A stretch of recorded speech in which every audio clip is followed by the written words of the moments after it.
Done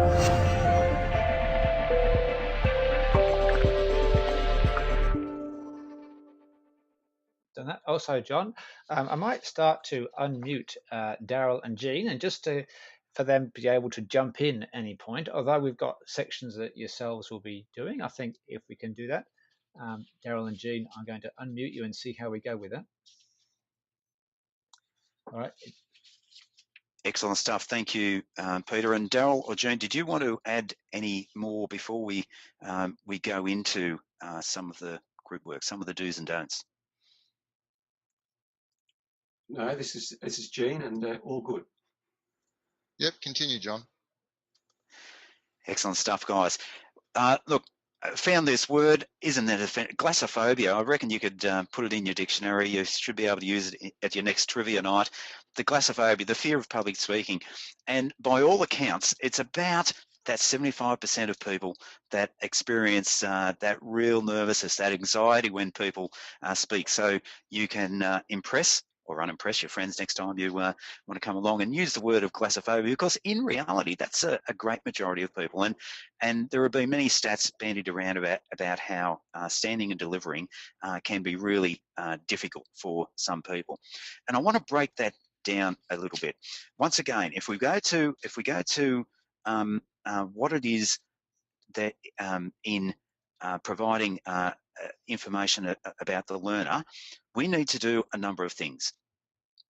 If it's all about the learner, we need to find out about the learner. We need to ask some questions around where their stage of learning is at, what qualities they have, what is their central focus. We've actually tried to do that in this not so friendly interactive area of webinars, although we've been able to do that and gain some understanding of the group through the questions that we've been able to ask.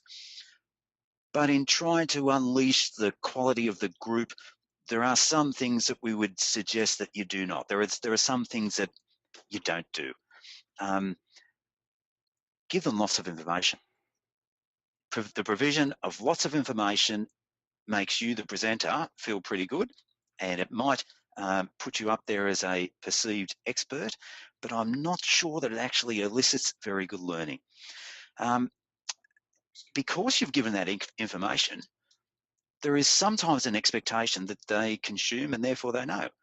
And that shouldn't necessarily be the presumption. We would ask you that you check for learning throughout any of the elements when you do provide some presentation, and try not to allow it to be a one delivery method only. Utilize a number of different mechanisms that you might want to use. We'll throw up the next slide, because this is a real idiom that I have liked to use over the years. But before I talk to this, Jean or Daryl, did you want to have any input? Yes, John. I mean, just from my experience today, presenting in mentor training, we were talking about, respecting the mentee that comes in to be mentored. And I gave examples such as, a 16-year-old mentee or a person being mentored comes in, and they may have a wealth of experience when it comes to mentoring because they're a mentor within a school-based system. A lot of high schools run mentoring systems.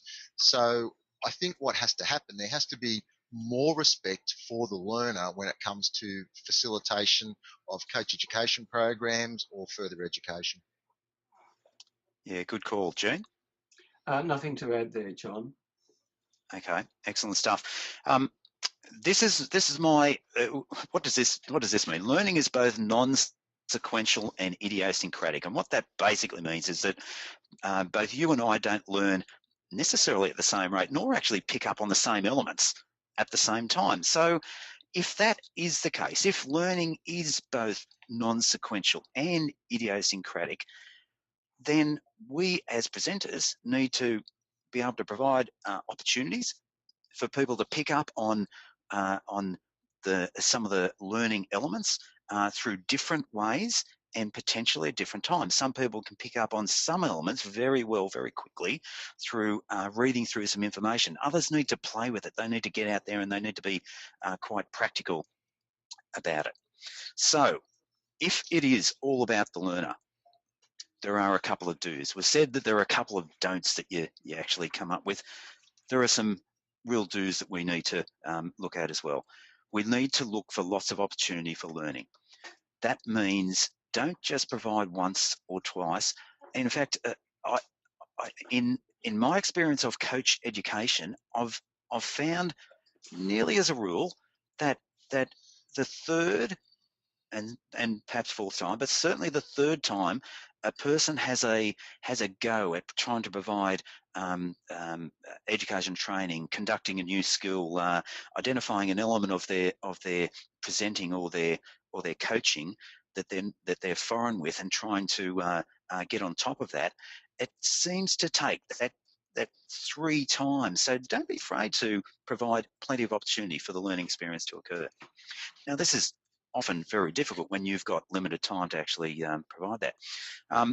The point that Daryl made is reinforced here. Respect the skills that they bring. Many people come to the courses with a solid depth of knowledge around a whole host of things. So within sport, we are blessed to have a whole host of people that come from various walks of life, and they bring with them both depth and background to in the sport that they're in, but also in their other working life. So I think respecting that is fairly important.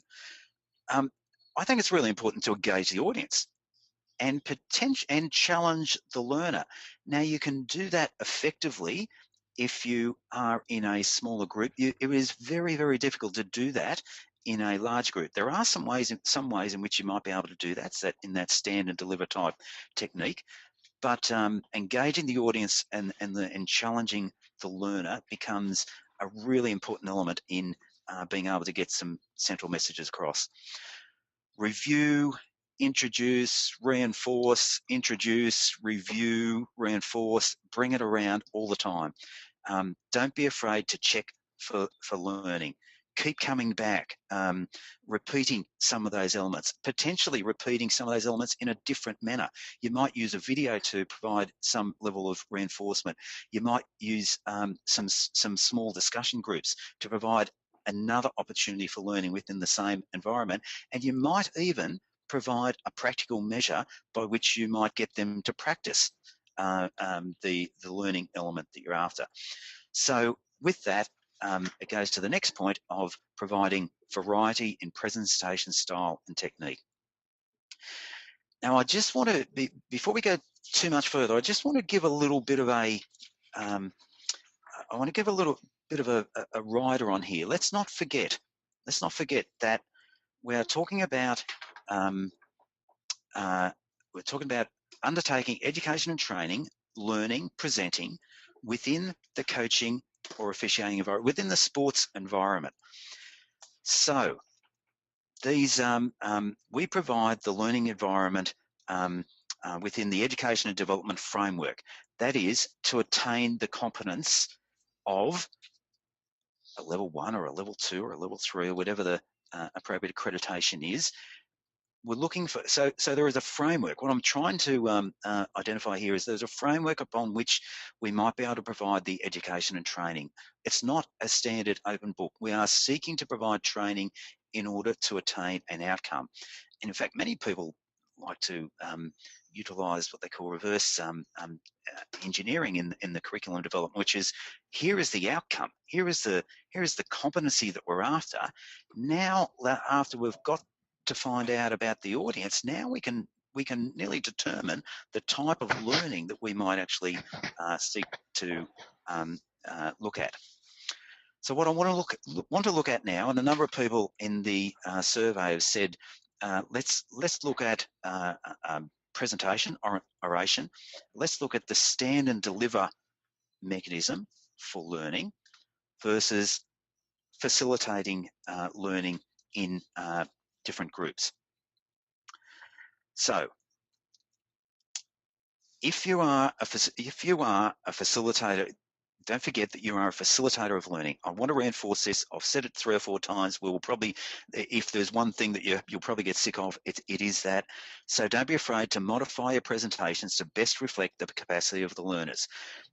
and I might give you an example of my coaching in cycling. I'm pretty heavily involved in the bike. If I have a group of cyclists that I don't know, I will often use the first few moments, first 5 minutes or so, to actually get them on the bike. I actually say, okay, let's just get on the bike. Let's do a lap of the circuit that we've got, and let's just see where we're at. All I want to do is see how they ride. Within that period of time, by the time we've done one lap of the block or one lap of a 1K circuit, as a coach, I've got a pretty good idea as to what level and standard, what sort of expertise, where they're comfortable with in terms of how they're riding the bike, whether they're well set up. There are a number of elements there that within a very short period of time, you can actually say, yes, okay, I know exactly now where to pitch my coaching for these people. And I would suggest that it's not that different as a presenter. You might need to modify your presentation to best reflect the capacity of the learners.